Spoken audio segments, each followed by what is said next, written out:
Good morning, students. In today's class, we will discuss some applications of Fourier transforms.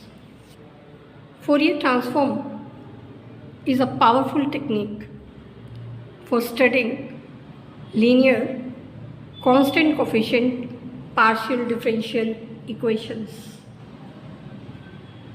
Our first example is to find the solution of the partial differential equation minus Laplacian of u plus u is equal to f in n-dimensional real Euclidean space. Here this function f belongs to the function space L2 Rn. We will find the solution of this partial differential equation by using Fourier transforms. So let us take u is the solution of the given partial differential equation. To find u, let us take Fourier transform on both sides of this equation. Now, the left hand side becomes minus Fourier transform of Laplacian of u plus Fourier transform of function u is equal to Fourier transform of function f. Now, by the properties of Fourier transforms, the Fourier transform of Laplacian of function u at y, that is given by the square of iota y into Fourier transform of u. Iota square is minus 1, so this will become minus y mod square into Fourier transform of u. Let us substitute this value in this equation. So this equation becomes minus of y mod square into Fourier transform of u plus Fourier transform of u is equal to Fourier transform of f. So from here we can combine the terms in Fourier transform on one side to get the value of Fourier transform of u. So it is given by the Fourier transform of f upon 1 plus y mod square. Now let us denote the expression 1 upon 1 plus y mod square by b cap. Here this cap denotes the Fourier transform of b. So u cap becomes Fourier transform of f into Fourier transform of b. Thus, by using the property of Fourier transforms, we can find the value of the product of these two transforms using this property, because the Fourier transform of convolution of two functions u and v, this is given by Fourier transform of u into Fourier transform of v into 2 pi raised to the power n by 2.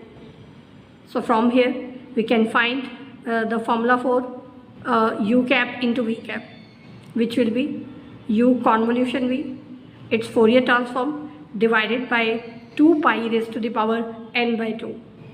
So applying this formula here for f cap into v cap, here cap denotes the Fourier transforms.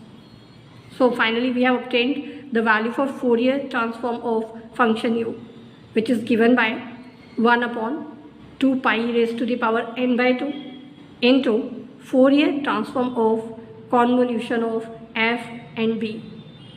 Now, because we are to find the value of u, and by the properties of Fourier transforms, if we apply inverse transform on the Fourier transform of u, we get u.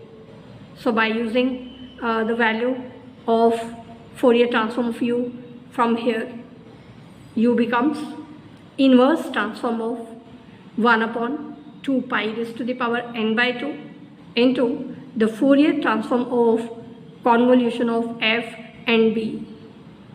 Now, because if inverse transform is applied on the Fourier transform, this will become f convolution b by using this property.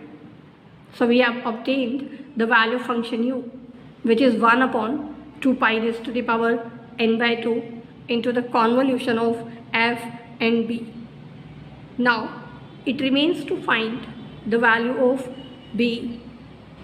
So to find the value of b, we will use the property of integrals. The integral 0 to infinity e raised to the power minus ta. The value of this integral is 1 upon a for each a greater than 0. So applying this property here for 1 plus y mod square taking in place of a. So this property will become 1 upon 1 plus y mod square is equal to integral 0 to infinity e raised to the power minus t into a is 1 plus y mod square. Here 1 plus y mod square, that is a positive quantity. Now let us find the value of b by the properties of Fourier transforms. B can be written as inverse transform applied to Fourier transform of b. Substituting the value of Fourier transform of b. So this will become b is equal to 1 upon 1 plus y mod square, its inverse transform. Now replacing y by x here, this will become inverse transform of 1 upon 1 plus x mod square. Now let us find inverse Fourier transform of this expression. So by the formula for inverse Fourier transform, b is given by 1 upon 2 pi whole raised to the power n by 2 into integral over Rn of the function e raised to the power iota x dot y into 1 upon 1 plus y mod square. This integral is with respect to y over the n-dimensional real Euclidean space. Now let us substitute the value of 1 upon 1 plus y mod square. This is integral 0 to infinity e raised to the power minus t into y mod square. So this can further be written as 1 upon 2 pi raised to the power n by 2 into integral 0 to infinity e raised to the power minus t into integral over n-dimensional real Euclidean space of the function e raised to the power iota x dot y minus t y mod square dy dt. Now let us substitute the value of this integral that we have already discussed. The value of this integral is pi upon t raised to the power n by 2 into e raised to the power minus x mod square upon 4t. So pi raised to the power n by 2 is cancelled and we get the value of b, which is 1 upon 2 raised to the power n by 2 integral 0 to infinity of the function 1 upon t raised to the power n by 2 into e raised to the power minus t minus x mod square upon 4t. This b is called Bessel's potential. Now from the equation 3, the value of function u is 1 upon 2 pi raised to the power n by 2 into f convolution b. So by using the definition of convolution, f convolution b at x, this is given by integral over Rn f at y into b at x minus y dy. So we have obtained the value of function u.